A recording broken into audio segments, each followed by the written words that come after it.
Not only did this weekend kick off the store showdown season for Star Wars Unlimited, but we also had locally a 1K hosted by Redcap's Corner. So shout out to them right at the beginning. Also, shout out to them for getting me all the deck lists. And that's what we're doing today. We're taking a look at the top 8 deck lists that were able to fight through the field and get to that final playoff. And of course, where they landed within that playoff.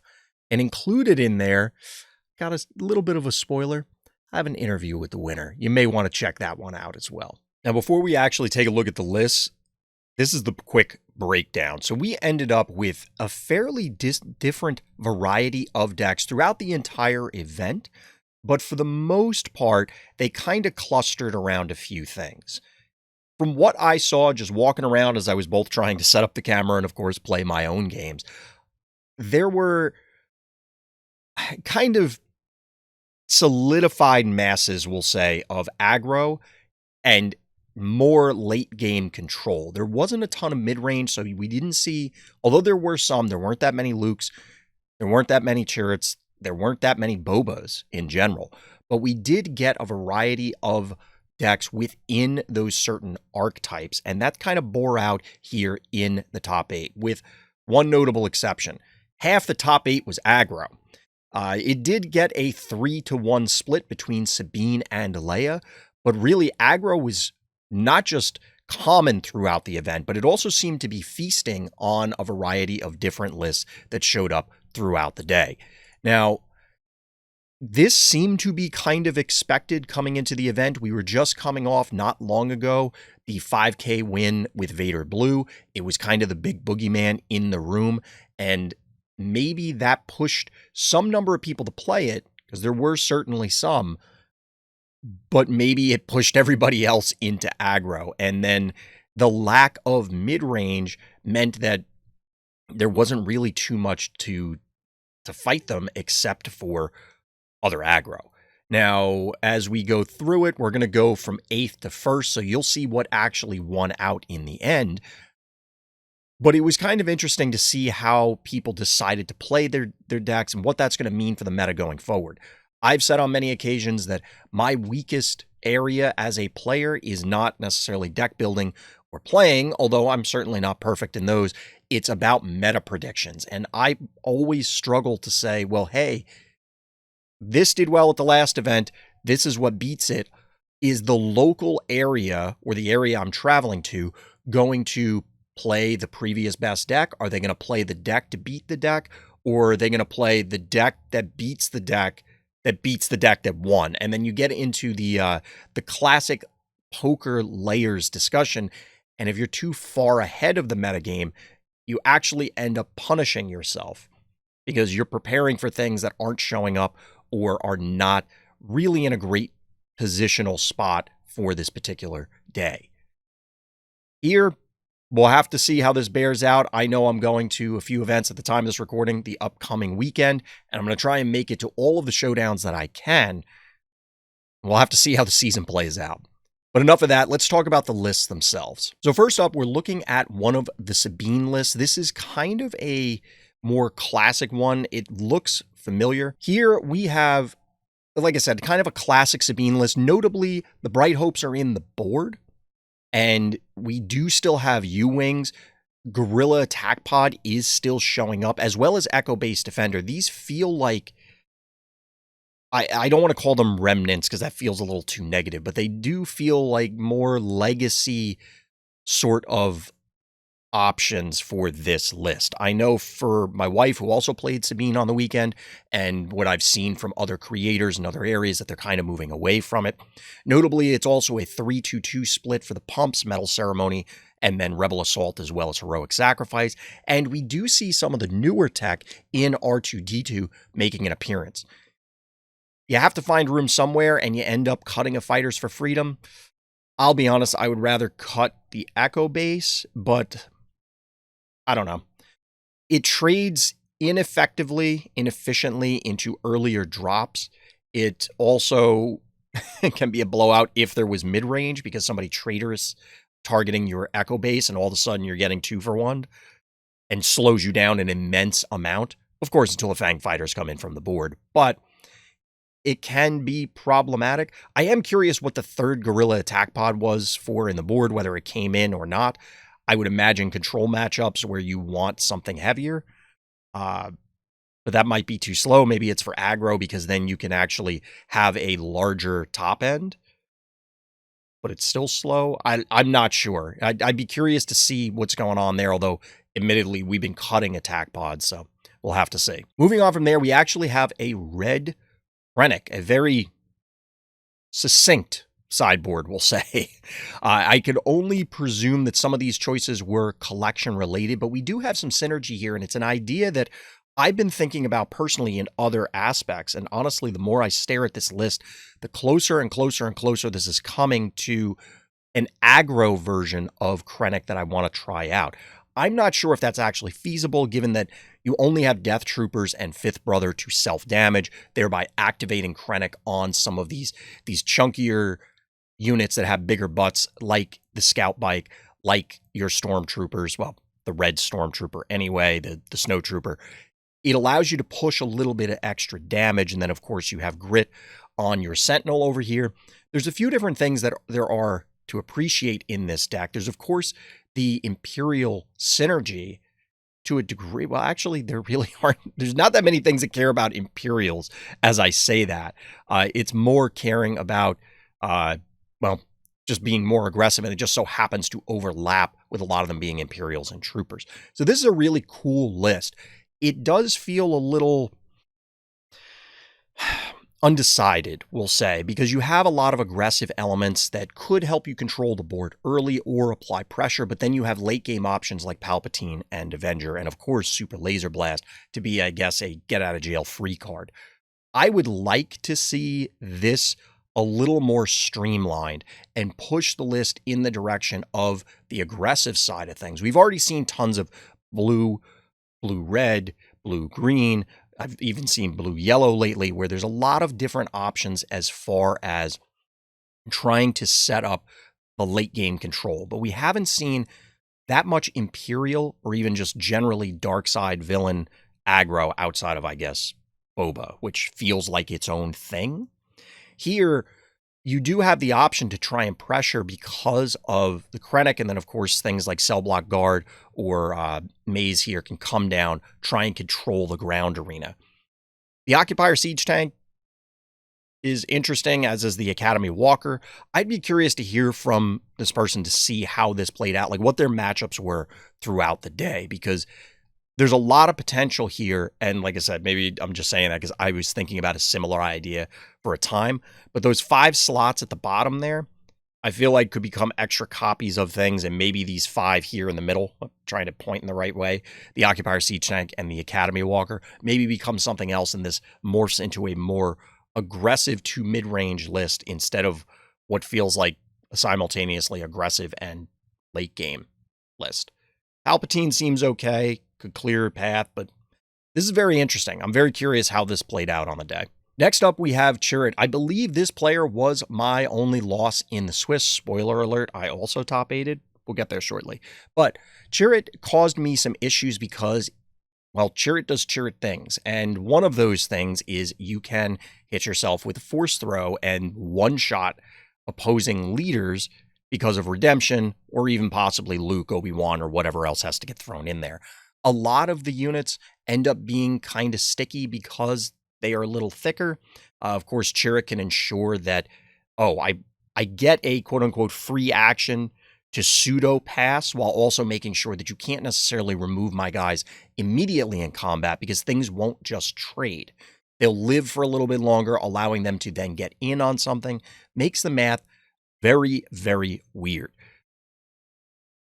After playing it, and playing against it, I think I have a better game plan for me personally, but this definitely is an interesting list. It clearly did well. I imagine that given the quantity of aggro that it had to have beaten a number of them on the way, and I could certainly see why between the large Sentinels, the ability to heal various things, as well as generate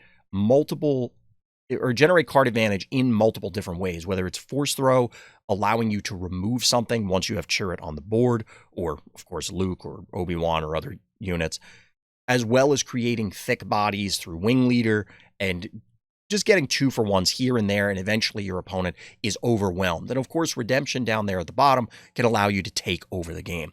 This is a pretty cool list. I would be very curious, again, what the matchups overall were, how well this does into different parts of the field, because this might be something you have to keep an eye on, because it can definitely overwhelm you in unexpected ways when, surprise, your entire game plan goes out the window when they force throw themselves to kill your leader. Here's where the terrible guy snuck in. This is me, by the way. This was my list for Boba. It changed literally for the next day for the showdown I was playing in. I rearranged some things, changed up the board and stuff. I'll be honest, the board was kind of a disaster. I tried a bunch of ideas because on paper, I had this thought process of how these things would play out for certain matchups. They didn't, hence why everything changed. The only other thing I want to make sure I call out is the Disintegrator Boba is only due to a collection constraint. I would absolutely run 3. And going forward, I'm probably going to play the list that I changed it to, which is going to include things like Jabba the Hutt. It's going to have more shoot firsts in the main. The main thing for me is changing around the Bosk, Bouncer, Syndicate lackeys. I'm not sure which one I really want main versus want extra copies on the board, and pretty much the game plan will always be to have extra copies of whichever one doesn't make it to the main in the board, because you want some against certain matchups and others against different ones. Sabine, yeah, running with lackey. Bosk, hey, other Bobas have a lot of X4s, or they seem to be going into X4s because of Gamorrean guards and things like that. I will say the guards have been doing very well. They provided a lot of value over the day. Of course, there were a bunch of Sabines. I ended up losing in the top 8 to a Sabine, even though I went XO in the Swiss against aggro. I absolutely misplayed. Game 1, I felt, was a variance loss. Game 2 was a variance win. My opponent just couldn't find another for a cause I believe in, even though I think they had 1 or 2 turns where I was sitting at, hey, I'm just dead, and I took over. Game 3, I missequenced some things, notably pointing a Greedo trigger at the wrong target, causing my Boba to take more damage. Just very simple, hey, this is on the board, don't be a dummy, don't mess this up. And then those slight incremental advantages, I think, allowed my opponent to take over the game. But shout out to them, they did not misplay. And as I put it on the day, the better player won, because I made mistakes and they didn't. Now, moving into the top 4, we, of course, have another Sabine. Now, this one is also doing some unique things. Notably, you get the precision fire here instead of Metal Ceremony, which has kind of been a staple. I didn't play against this Sabine list, but it is very interesting where players are deciding to try and put emphasis. So we do have the Echo-based defenders here, but we also have Bright Hope. Extra Bright Hope on the board, notably the Spec Force defenders in the board, which is very abnormal. This is interesting because maybe they were just making the meta call, hey, there won't be heavy control decks. I'm not going to run into Childson, and if I do, or I think I'm going to board it in. But they do have the Pathfinder main deck, which feels strange. I think I'd rather have the Spec Force than the Pathfinder most of the time, but maybe I'm just building and playing Sabine wrong. They obviously made it to the top 4 and I did not, so shout out to them. One other cool thing is the Zeb is in the board. Zeb did blow me out in game 3 against Sabine. ECL can do funny things.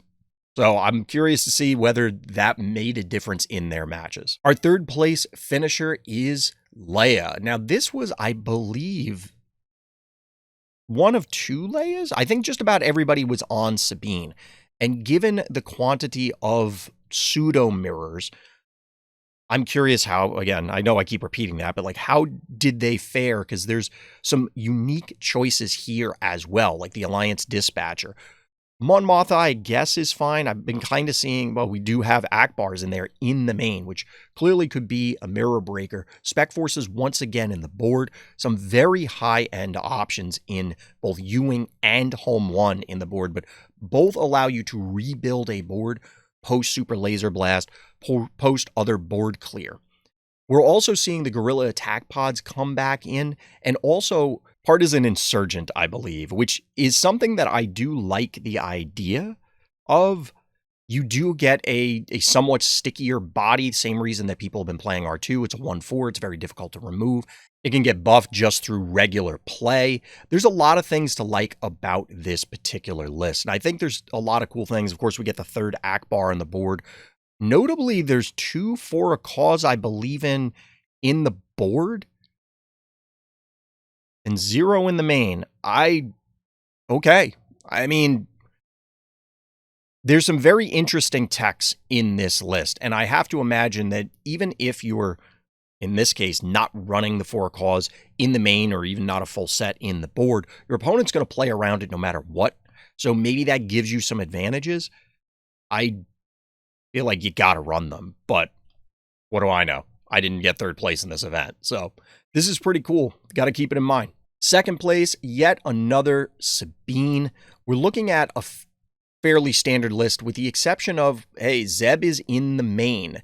2/2/2 on the pumps, and also Guerrilla Attack Pods still showing up down there at the bottom. The board seems fairly standard, but once again, we're seeing Spec Forces move to the board. We do have some spice in the board, but just about the Spec Forces real quick. Again, these all feel like they're meta calls. People were expecting very little or no Sentinels, I guess. Speaking of Sentinels, Echo Base, I gotta be wrong about this. There's too many people doing well, and I'm not running them, and we didn't do great with Sabine, so maybe it's this. But the spice in the board is Spark of Rebellion. You're going to have to pay a premium for it, given that you are not baseline the appropriate aspects, or certainly not all of them. But it does allow you to strip away some key components from your opponent, whether it's Super Laser Blast, or in this case, as compared to Bodhi Rook, it can also strip away something like Avenger. Now, whether you're going to target those, I guess it depends. More likely, you're going to try and hit a Vigilance or something like that not only gives them tempo by removing something, it also heals them, giving them further advantages from that particular 6-drop. So definitely some cool stuff here. Now, of course, we got to spend a little bit of time talking about our winner. Shout out to Craig for taking it down. Craig also took down this showdown on the following day with, as far as I know, the identical list. Now, I did an interview with Craig. He definitely gave a ton of insight about this list. So if you're interested in hearing about that, definitely check out the interview. I'll put the link here and put a link in the description. This is a very cool mono green. Well, I keep saying mono green and people think I mean literally all green and no Imperial stuff or no villainy stuff at all. So we'll just say double green in this case. Has a ton of tools to allow it to be aggressive when it needs to, as well as controlling when it needs to. And of course, the pilot had the game plan down to a science. So shout out to Craig for taking such a unique list that they've been playing for a while to this event and taking the whole thing down. Hopefully taking a quick peek at these lists gave you some information and inspiration as we get into the store showdown season.